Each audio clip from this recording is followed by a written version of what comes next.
तो आज का जो हमारा टॉपिक है वो है संधि। और संधि से संबंधित यदि किसी स्टूडेंट से पूछा जाता है कि आपको हिंदी ग्रामर में सबसे ज़्यादा हार्ड टॉपिक कौन सा लगता है, यदि वो स्टूडेंट ये बोलता है कि हिंदी का सबसे हार्ड टॉपिक संधि है, तो हमेशा ही याद रखिए उस स्टूडेंट ने सिर्फ और सिर्फ कहीं से भी पढ़ा हो उसने संधि, लेकिन उसने सिर्फ और सिर्फ संधि का 60% पार्ट ही पढ़ा है। यदि उसने संधि का 40% पार्ट और पढ़ा होता तो सिर्फ उसके मुंह से एक ही बात निकलती कि संधि से ज़्यादा इजी टॉपिक पूरे हिंदी ग्रामर के अंदर कोई भी नहीं है। और यदि ऐसे कोई स्टूडेंट जो कि इस वीडियो को देख रहा हो जिसको संधि हार्ड लगती हो, तो इस क्लास को बस आप पूरा देख लीजिए। पूरा देखने के बाद आप सिर्फ एक ही बात बोलोगे कि संधि से ज़्यादा इजी टॉपिक पूरे हिंदी ग्रामर में कोई नहीं है। तो देखते हैं, हम आपको कुछ ऐसे पॉइंट बताएंगे जो कि शायद आपने अभी तक ना पढ़े हों। यदि पढ़े हों तो अच्छी बात है, यदि आपने वो पॉइंट ना पढ़े हों तो आप हमेशा ही ये बोलोगे कि हिंदी से ज़्यादा हार्ड टॉपिक कोई नहीं है। तो देखते हैं वो पॉइंट क्या हैं। तो सबसे पहला आपको याद रखना है, जैसा जैसा हम बताएं बस वैसा वैसा आप करते जाइए। हिंदी में सबसे ज़्यादा जो इजी टॉपिक आपको संधि ही लगेगा, ये हमारी गारंटी है। तो स्टार्ट करते हैं। सबसे पहला आपको यही समझना है, देखिए नाम क्या होता है इसका नाम होता है संधि एवं संधि विच्छेद। आपको सबसे पहले तो देखिए कोई भी यदि आप चीज़ पढ़ रहे हो तो उसका यही पता होना चाहिए कि आप जो पढ़ रहे हो वो होता क्या है। यदि आपको ये अच्छे से पता लग जाता है कि वो चीज़ होती क्या है तो आप उस टॉपिक को ईजीली कर जाओगे। देखिए कैसे, संधि क्या है। संधि हमेशा याद रखिए, संधि क्या है।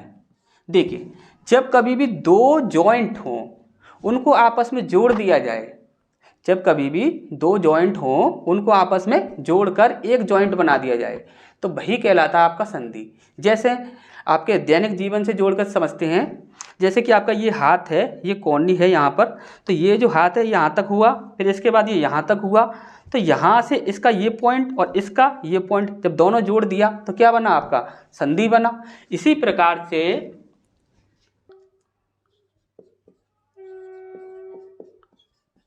दो वर्णों के मेल से उत्पन्न विकार। विकार क्या होता है, तो विकार होता है आपका परिवर्तन। पर ये विकार जो होता है ये काफ़ी चीज़ों में आता है। जैसे कि आप देखोगे शब्द में एक विकार आता है। यदि कोई शब्द है उसे यदि परिवर्तित कर दिया जाता है तो वो क्या हो गया, विकार हो गया। अब कोई दो शब्द हैं, उन दोनों के अर्थ अलग अलग हैं, अब उन दोनों को जोड़ दिया जाए तो जोड़ने के बाद क्या है, एक नया अर्थ निकला। जब एक नया अर्थ निकला तो क्या हुआ, विकार हुआ। तो विकार को अच्छे से समझ लीजिए। विकार क्या होता है, किसी भी एक अर्थ के यदि और अर्थ भी बना दिए जाएं, यदि एक शब्द है उसका एक अर्थ है और उस शब्द के और भी अर्थ बना दिए जाएं उसके अंदर परिवर्तन करके, तो वो क्या कहलाएगा, आपका विकार कहलाएगा, यानी कि परिवर्तन कहलाएगा। इसके बाद है आपका संधि विच्छेद।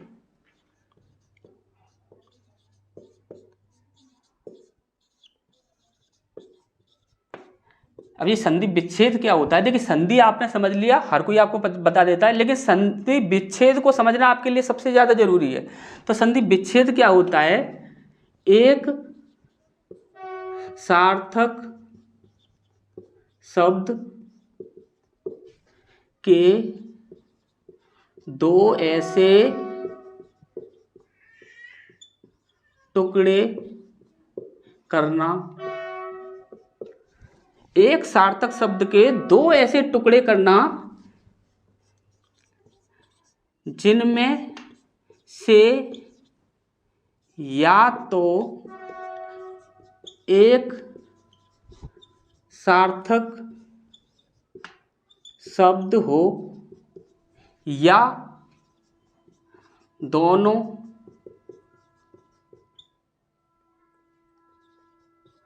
सार्थक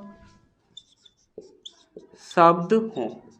हमेशा ही एक बात याद रखोगे आप, संधि विच्छेद क्या होता है, एक सार्थक शब्द, सार्थक का अर्थ होता है किसी, जैसे कि अभी कोई शब्द है उसका एक अर्थ होना चाहिए। जैसे कि हमने बोला घोड़ा, तो घोड़ा का क्या हुआ, घोड़ा जो शब्द हमने बोला है उसका एक अर्थ होता है, जैसे कि सार्थक और निरर्थक, ये दो प्रकार के शब्द होते हैं। जैसे कि हमने बोला रोटी और दूसरा बोला सोटी, इस प्रकार से बोल देते हैं रोटी सोटी लाओ, ठीक। तो यहाँ पर रोटी क्या है, ये है आपका सार्थक, और इसी प्रकार से ये सोटी क्या है, ये क्या है आपका निरर्थक, ठीक। तो यहाँ पर ये रोटी क्या हुआ, ये सार्थक हुआ, और ये सोटी क्या हुआ, ये निरर्थक हुआ। तो एक सार्थक शब्द के ऐसे दो टुकड़े करना जिनमें से या तो दोनों ही सार्थक हो या फिर उनमें से एक सार्थक हो और एक निरर्थक भी हो सकता है, और भी जितनी कंडीशंस बनती हैं इसमें वो हम आपको बताते हैं। तो सबसे पहले आपने इतना अच्छे से समझ लिया होगा, इसके बाद आगे बढ़ते हैं। तो हमारा सबसे पहला पॉइंट रहेगा हिंदी में संधि 5 प्रकार से की जाती है। यदि आपने ये 5 प्रकार समझ लिए तो 5 प्रकार समझने के बाद संधि का कोई भी कैसा भी क्वेश्चन हो आप कभी भी गलत नहीं करोगे, उसकी पहचान कभी भी आप गलत नहीं करोगे। सबसे पहला सार्थक प्लस सार्थक, सार्थक प्लस सार्थक क्या बनेगा आपका, सार्थक ही बनेगा, और बनेगा कैसे, विद्या प्लस आलय। विद्या ये आप अच्छे से जानते हो विद्या क्या होता है, और आलय क्या होता है, आलय मतलब होता है घर, आप बोल सकते हो जहाँ पर निवास स्थान होता है। तो विद्या और आलय ये दोनों मिलकर के क्या बनते हैं आपके, विद्यालय। विद्यालय यानी कि विद्या प्राप्त करने वाला स्थान, उसे कहते हैं विद्यालय। तो देखिए यहाँ पर क्या है, सार्थक और सार्थक, ये है आपका सार्थक और ये भी आपका सार्थक है, दोनों सार्थक मिलकर क्या बनाएंगे, एक सार्थक बनाएंगे। अब दूसरा पॉइंट है आपका एक सार्थक और दूसरा निरर्थक, ठीक। एक सार्थक हो और दूसरा निरर्थक हो तो कैसे होगा ये आपका, परम प्लस तु, बना क्या आपका परंतु, ठीक। अब देखिए यहाँ पर परम जो होता है, परम का अर्थ क्या होता है आपका, परम होता है बड़ा, यानी कि हम बोल सकते हैं अधिक। अधिक क्या होता है, सामान्य से अधिक जो होता है उसे बोलते हैं हम परम। जैसे कि सामान्य से अधिक अच्छा, तो वो भी आपका परम में आएगा, यानी सामान्य से अधिक बुरा तो वो भी आपका परम में आएगा। तो समझ आया आपको, जैसे कि आपने साइंस में पढ़ा होगा परम प्लस अणु परमाणु, ठीक। तो इसी प्रकार से परम इसका अर्थ निकल आया, लेकिन ये तू जो है इसका अर्थ नहीं निकलता, तो ये क्या है आपका निरर्थक और ये क्या है आपका सार्थक, तो बना क्या परंतु, और ये क्या हो गया आपका सार्थक। समझ आया आपको अच्छे से। इसके बाद जो हमारा तीसरा पॉइंट है उपसर्ग प्लस सार्थक। उपसर्ग प्लस सार्थक कैसे होगा, जैसे कि सम प्लस विधान इज इक्वल टू संविधान।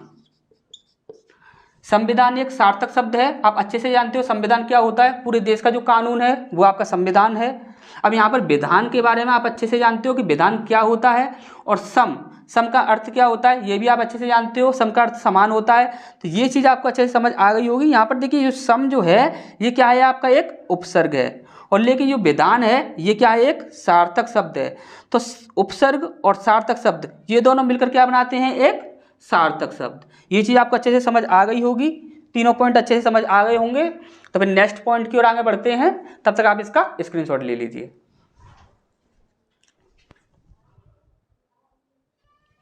तो इसके बाद हमारा जो चौथा पॉइंट है उसे देखते हैं।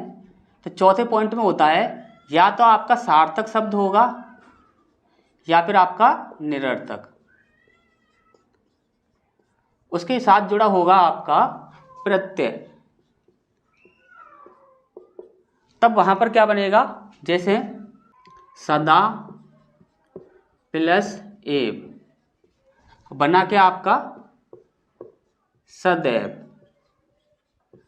अब इस चीज को ध्यान से समझिए, सदा जो है आपका, ये क्या है आपका, एक सार्थक शब्द है। यहाँ पर सार्थक आएगा या निरर्थक आएगा, इन दोनों में से कोई एक आएगा शब्द। उसके बाद उसके साथ जुड़ेगा प्रत्यय, और ये एव जो है ये क्या है आपका, प्रत्यय है। और सदा क्या है आपका, एक सार्थक शब्द है।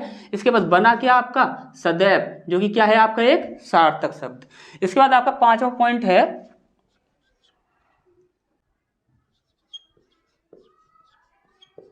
उपसर्ग प्लस प्रत्यय। उपसर्ग प्लस प्रत्यय से आपका बनेगा क्या, जैसे अति प्लस एव, बना क्या आपका,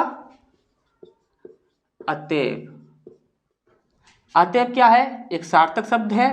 यहां पर देखिए ये जो अति है ये आपका एक उपसर्ग है, और ये जो प्रत्यय है वो क्या है आपका, एव। ठीक, अति प्लस एव क्या बना आपका, अतएव। तो आपको अच्छे से समझ आ गया होगा। अब कभी भी यदि आपको संधि की पहचान करनी है किसी भी शब्द की, तो आप सिर्फ और सिर्फ ये 5 जो पॉइंट हैं इनको याद रखेंगे, आपको तुरंत पता लगेगा ये संधि है या नहीं। और कभी भी आपको संधि विच्छेद करना है तो आपको हमेशा ही ये चीज़ें याद रखनी होंगी कि या तो स्टार्टिंग में सार्थक शब्द होगा या फिर आपका उपसर्ग होगा। तो इस प्रकार से जब आप इन चीज़ों को समझ लोगे तो आगे जब कभी भी आपके सामने कोई भी शब्द आएगा और उसकी आपको संधि करनी होगी तो आप कभी भी उसकी संधि करने में गलतियां नहीं करोगे। और दूसरा पॉइंट, यदि आपको विच्छेद दे दिया जाता है और आपसे पूछा जाता है कि इनमें से गलत कौन है, तो आप हमेशा ही याद रखोगे कि देखिए ये जो उपसर्ग होता है ये हमेशा ही स्टार्टिंग में आता है, पहले नंबर पर आता है, किसी भी शब्द से पहले आता है। और जो प्रत्यय होता है ये आपका किस नंबर पर आता है, दूसरे नंबर पर, यानी कि किसी शब्द के पीछे आता है। जब कभी भी आप विच्छेद की पहचान करोगे इसमें से गलत कौन सा है, तो आप हमेशा ये देखिए कि प्रत्यय कहीं पहले तो नहीं रख दिया है। यदि प्रत्यय पहले रखा हुआ है और शब्द बाद में रखा हुआ है तो वो क्या है, विच्छेद गलत है। यदि उपसर्ग बाद में रखा हुआ है और स्टार्टिंग में आपका कुछ और रखा हुआ है, यदि उपसर्ग बाद में रखा है तो वहां पर वो विच्छेद क्या होगा, गलत हो जाएगा।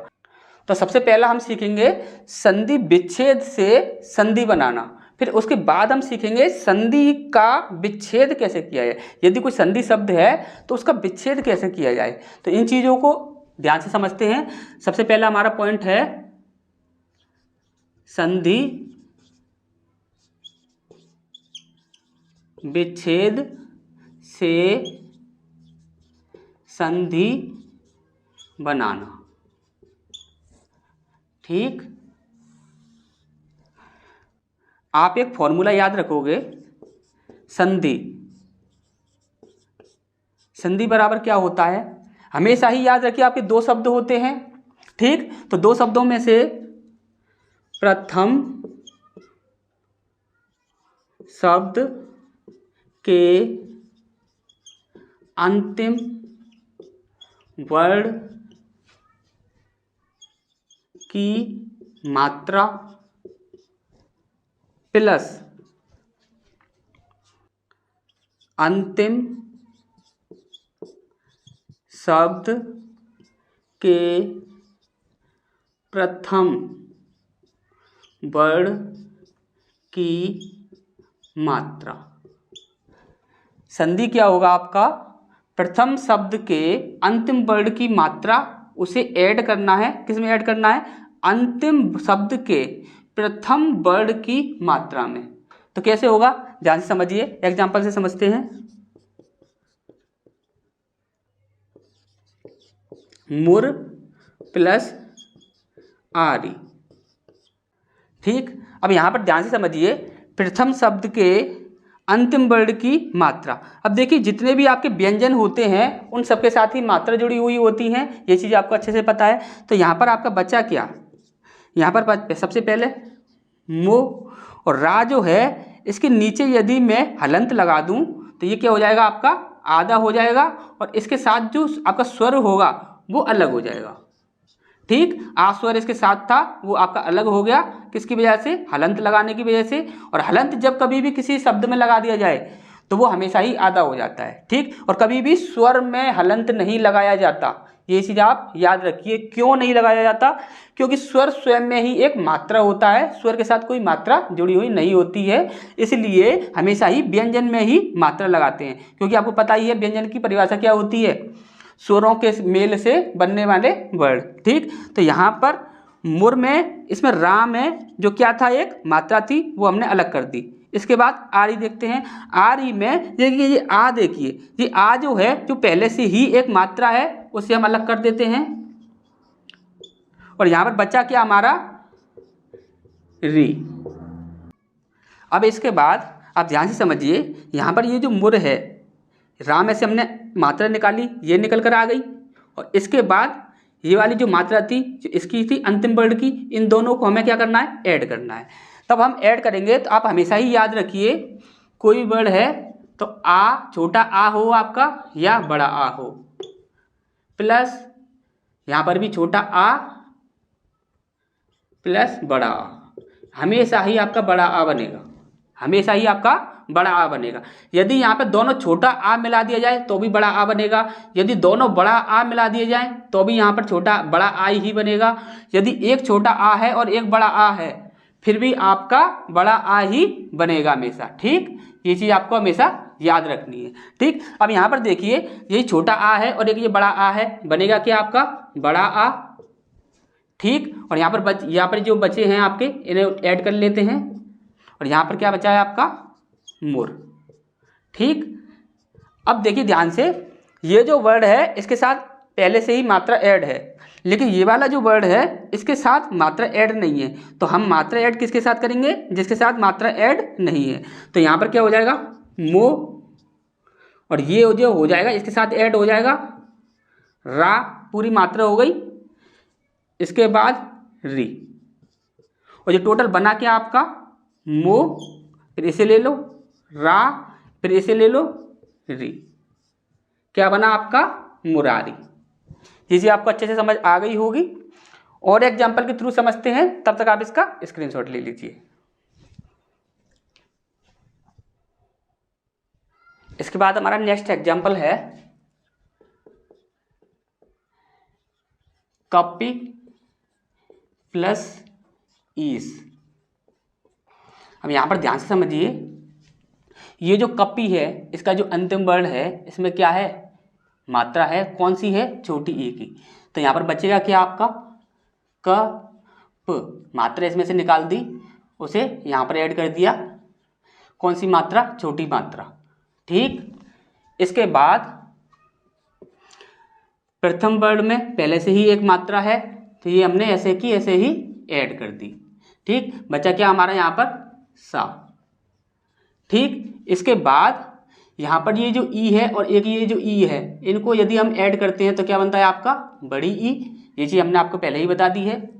इसके बाद यहाँ पर आता है आपका सा, और यहाँ पर आपका क्या आएगा कप, जो कि पा जो है हलंत लगा हुआ है, ये क्या है आपका आधा है।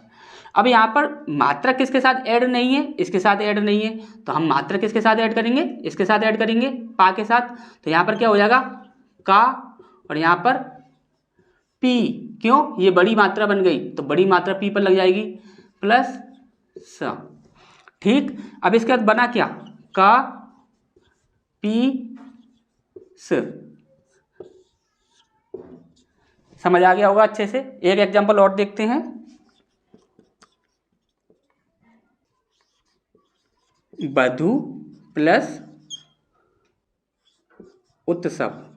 ठीक, बधू प्लस उत्सव बना क्या हमारा, देखिए ये बधू जो है बा आ गया, ये जो दा है इसे हमने आधा कर दिया, क्यों, इसमें बड़ी ऊ की मात्रा है, और ये बड़ी ऊ की मात्रा हमने क्या किया बाहर निकाल दी।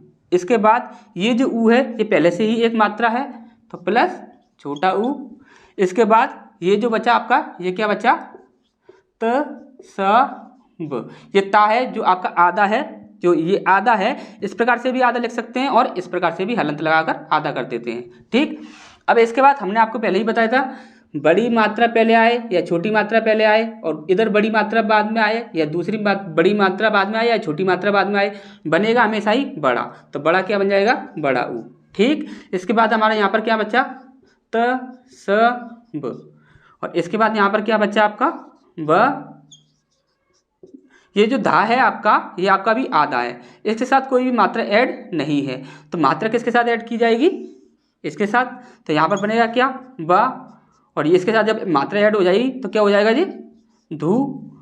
और यहाँ पर ये जो होगा ये क्या है आपका त स ब। ठीक, अब यहाँ पर इसे जब ऐड कर देंगे पूरी तरह से तो क्या बन जाएगा, बा ले लिया और ये धू ले लिया और ये त स ब, क्या बना आपका बधूत्सव।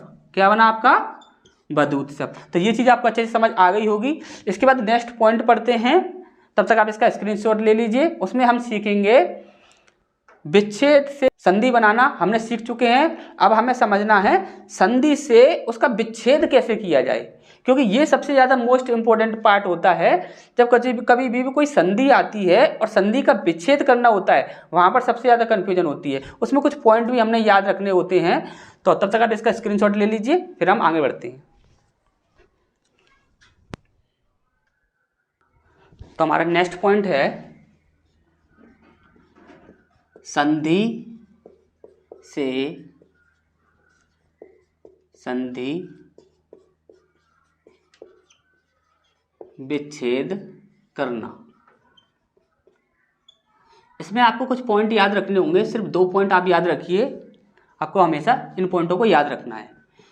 इनमें से कभी एक शब्द, एक पॉइंट जो होगा वो आपको काम आएगा, कभी आपको दूसरा पॉइंट काम आएगा। ऐसा नहीं होगा कि दोनों पॉइंट ही काम आएंगे, लेकिन कभी कभी दोनों पॉइंट काम आ सकते हैं और कभी कभी सिर्फ एक पॉइंट काम आ सकता है। तो दोनों पॉइंट हम आपको बता रहे हैं और वो दोनों पॉइंट ही आपको याद रखना है। शब्द के खंड दीर्घ मात्रा के स्थान से कीजिए। आपको जब कभी भी खंड करने हो तो वहां पर क्या करोगे आप, दीर्घ मात्रा के स्थान से। दीर्घ मात्रा क्या होता है, जैसे कि जो दीर्घ मात्रा होती है, आपको दीर्घ स्वर भी बोल सकते हैं इसे, जैसे कि बड़ा आ, बड़ी ई, बड़ा ऊ। तो ये जो होते हैं आपके, ये क्या होते हैं आपके दीर्घ होते हैं, जो कि दीर्घ भय होते हैं, जो कि 2 मात्राओं से मिलकर बनते हैं, उन्हें हम बोलते हैं दीर्घ। ठीक, तो ये चीज़ आपको अच्छे से समझ आ गई होगी दीर्घ मात्रा क्या होती है। इसके बाद आपको दूसरा पॉइंट है आपका संधि शब्द के खंड करने पर मिले शब्दों को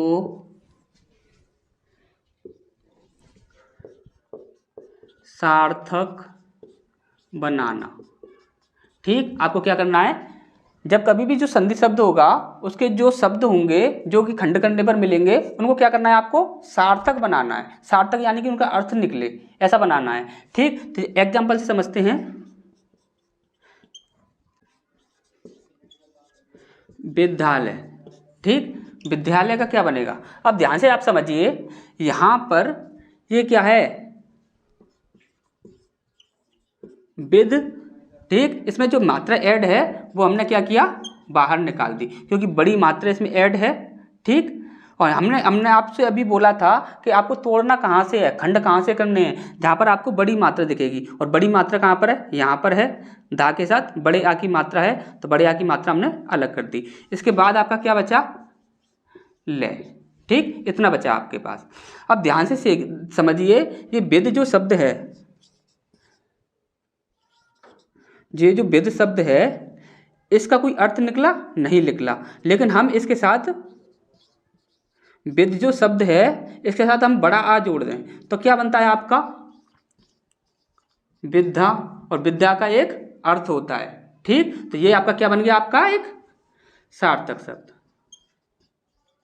ठीक, ये आपका एक सार्थक बना। इसके बाद ले। ले, अब ये जो ले है, इसके साथ हम यदि एक उपसर्ग लगा दें या कुछ भी लगा दें जिससे कि एक ये सार्थक शब्द बन जाए, जैसे कि इसे हम लगा दें बड़ा आ, इसके साथ भी हम लगा दें और ले लगा दें, बड़ा आ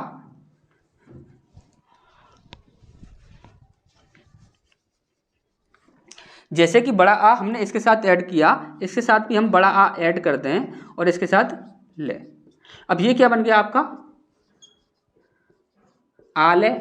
और आलय क्या होता है, जिस स्थान पर आप रहते हो यानी कि निवास स्थान हो, या फिर जिस स्थान से आप कोई ज्ञान प्राप्त करते हो या कुछ भी, यानी कि निवास जहाँ पर कर रहे हैं वो क्या है आपका आलय है। ठीक, तो ये क्या बना आपका सार्थक बना। अब यहाँ पर इन दोनों को ही आप ऐड कर दीजिए, विद्या प्लस आलय। ठीक, अब ध्यान से समझिए, यहाँ पर ये जो विद्या है ये क्या है विध। ठीक, इसके साथ ऐड क्या है बड़ा आ, और ये वाला क्या है बड़ा आ, इसे हटा लीजिए आप यहाँ से, ये निकल आया। फिर इसके बाद ले हो गया। ठीक, यहाँ पर ये जो बड़ा आ और बड़ा आ है ये क्या बनेगा आपका बड़ा आ बना, और यहाँ पर क्या है आपका विद, और यहाँ पर क्या है ले, बना क्या आपका विद्यालय। तो यहाँ पर हमें जब कभी भी संधि के कभी भी हमें संधि शब्द मिलेगा और उसका हमें विच्छेद करना है तो हमें क्या करना है सार्थक शब्द बनाने हैं। तो हमारे यहाँ पर बना क्या विच्छेद करना होगा, तो हम क्या करेंगे विद्या लेंगे और यहाँ पर आलय ले लेंगे। जैसे कि विद्या प्लस आलय, ये हमारा क्या हो गया विच्छेद,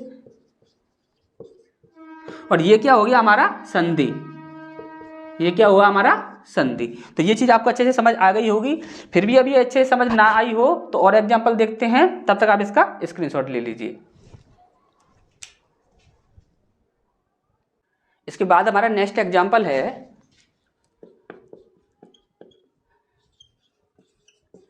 कबींद्र। ठीक, ये क्या है कबींद्र। अब ध्यान से देखिए, यहाँ पर जो बड़ी मात्रा जो है वो किसके साथ ऐड है बा के साथ ऐड है। तो यहाँ से हमें इसे बाहर निकालना है, का और बा यहाँ पर आधा हो गया। अब यहाँ पर टुकड़ा कहाँ से होगा यहीं से होगा, तो बड़ी ई बाहर आ गई। इसके बाद हमारा बचा क्या न और द्र, इतना बचा। ये जो ना है ये इसके नीचे क्या है हलंत लगा हुआ है, तो ये आधा हो गया। ठीक, अब इसके बाद ध्यान से समझिए, ये जो पहला है और ये दूसरा है। ठीक, अब ये पहला वाला जो है इसके साथ यदि हम कुछ ना कुछ ऐसा ऐड करना होगा जिससे कि क्या हो ये एक सार्थक बन जाए। तो सार्थक बनाने के लिए यदि हम इसमें छोटी ई ऐड करें तो बनेगा क्या आपका कवि। तो ये क्या है आपका सार्थक। ठीक, इसी प्रकार से जो ना त्र ये जो है इसके पहले यदि हम फिर से छोटी ई ऐड कर दें तो हमारा क्या बनेगा यहां पर इंद्र, और ये क्या है आपका सार्थक है। अब इसका जो संधि है इसका विच्छेद क्या बना, विच्छेद बन गया कवि प्लस इंद्र, कवि प्लस इंद्र। और यदि इसी प्रकार से यदि इसका आप यदि संधि करना चाहते हैं तो क्या हो जाएगा आपका ये का हो जाएगा, सॉरी ये का हो जाएगा, और इसके साथ जो बा है उसे आधा कर देंगे और ये छोटी ई है इसे हम यहाँ पर ऐड कर देंगे। फिर इसके बाद इस छोटी ई को यहाँ पर ऐड कर देंगे। फिर इसके बाद क्या बचा आपका नद्र, और ये बनेगा क्या आपका ये दोनों बनकर क्या हो जाएगा बड़ी ई हो जाएगा। और यहाँ पर क्या बचा नद्र, और यहाँ पर क्या बचा आपका कब, और यहाँ पर जो कब है ये बा के साथ क्या होगा बड़ी ई की मात्रा ऐड हो जाएगी, क्या हो जाएगा कबींद्र बन गया आपका फिर से संधि। इसी प्रकार से नेक्स्ट एग्जांपल देखते हैं भानुदय। ठीक, ये क्या है आपका भानुदय। अब भानुदय में बड़ी मात्रा कहाँ पर है ये है आपकी, तो क्या हो जाएगा भा और ना क्या हो जाएगा आपका आधा हो जाएगा। इसके साथ जो बड़ा ऊ की मात्रा है उसे हम बाहर निकाल देंगे। इसके बाद बच्चा क्या हमारा दय। ठीक, अब इसे ध्यान से समझिए, ये जो भान रह गया है इसको यदि हम सार्थक बनाएं तो कैसे बन जाएगा, इसके साथ यदि हम छोटे ऊ की मात्रा ऐड कर दें तो क्या हो जाएगा ये भानु। ठीक, इसी के बाद यदि दय की बात की जाए तो दय से यदि हम पहले यही छोटा ऊ फिर से यहाँ पर ऐड कर दें तो यहाँ पर क्या हो जाएगा ये उदय। ठीक। अब देखिए ये भानु जो है ये आपका सार्थक है, और ये जो उदय है ये भी आपका सार्थक है। तो सार्थक क्या होता है, जिसका एक अर्थ हो, तो भानु का भी अर्थ होता है और उदय का भी अर्थ होता है। तो यहाँ पर संधि क्या हो जाए, विच्छेद क्या हो रहा था आपका, इस प्रकार से विच्छेद क्या हो जाएगा आपका, भानु प्लस उदय, भानु प्लस उदय। अब एक बात आप याद रखिए, देखिए यहाँ पर हमने क्या किया था, छोटा ऊ ऐड किया था और यहाँ पर भी हमने छोटा ऊ ऐड किया था। अब बोला जाता है कि छोटा ऊ विच्छेद करने पर आता है और बड़ा ऊ संधि के अंदर आता है। तो आप इस बात में बिल्कुल भी कंफ्यूज होने की ज़रूरत नहीं है, क्योंकि हमको अच्छे से पता है छोटा ऊ हो या बड़ा ऊ हो, प्लस छोटा ऊ के साथ ऐड करो या बड़े ऊ के साथ ऐड करो, हमेशा ही क्या बनेगा, बड़ा ऊ बनेगा। और यहाँ पर क्या होता है, हमेशा ही बड़ी मात्रा होती है। तो ये चीज़ आपको अच्छे से समझ आ गई होगी। विच्छेद करने पर छोटी मात्रा भी आ सकती है और बड़ी मात्रा भी आ सकती है। तो यहाँ पर आकर आपको ये चीज़ें अच्छे से समझ आ गई होंगी। यदि किसी भी प्रकार का, यदि आपको कोई भी छोटा सा भी यदि डाउट है तो आप कमेंट बॉक्स में कमेंट कीजिए, आपका जो भी डाउट होगा वो दूर किया जाएगा। इसके बाद हम पढ़ेंगे स्वर संधि, और जितने भी आपके पार्ट बनेंगे उन सब के पार्ट इस वीडियो के डिस्क्रिप्शन में भी मिल जाएंगे, आपको साथ के साथ बनते जाएंगे और इसी वीडियो के डिस्क्रिप्शन में डलते जाएंगे। तो मिलते हैं फिर नेक्स्ट क्लास में, जिसमें हम पढ़ेंगे स्वर संधि। ठीक।